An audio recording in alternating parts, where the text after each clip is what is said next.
مرحبا، اليوم حنعمل مشروب الكافيهات أبل سايدر أو مشروب التفاح الساخن. نشوف المقادير والطريقة.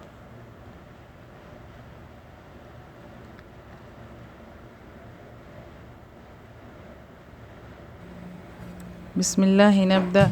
نحتاج إلى 2.5 كوب عصير تفاح بدون سكر، ممكن تجيبوه جاهز أو تعملوه في البيت.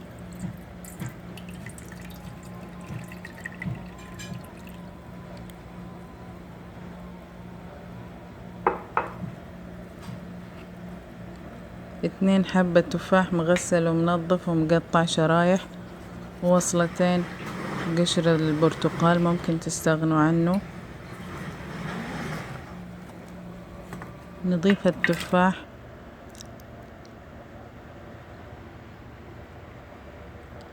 البهارات عندي 2 قرفة أساس الوصفة، ممكن تكتروا. حبة نجمة يانسون، 4 حبات قرنفل، ممكن تضيفوا رشة جوز الطيب أو وصلة زنجبيل طازة.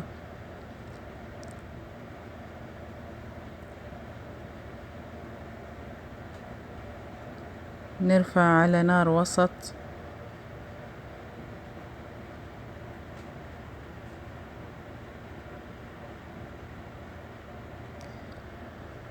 مشروب شتوي لذيذ جدا ويدفيكم، أنصحكم تجربوه إن شاء الله يعجبكم. ننتظر أول ما يبدأ يغلي.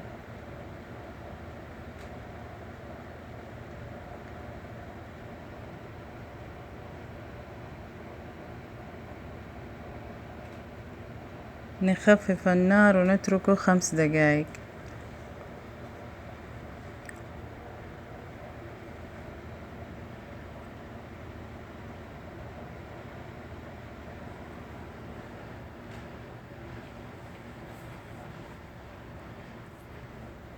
بعد 5 دقايق نطفي عليه.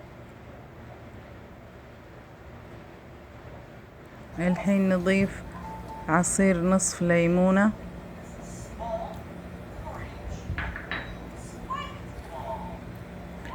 و3 ملاعق عسل، ممكن تحلوه بسكر بني.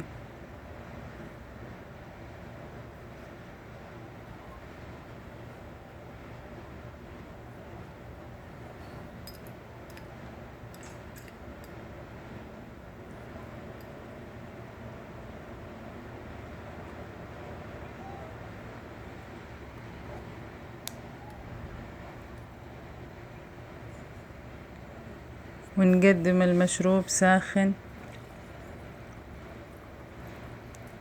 نزينه بعواد قرفة وشرايح تفاح، وبالصحة والعافية.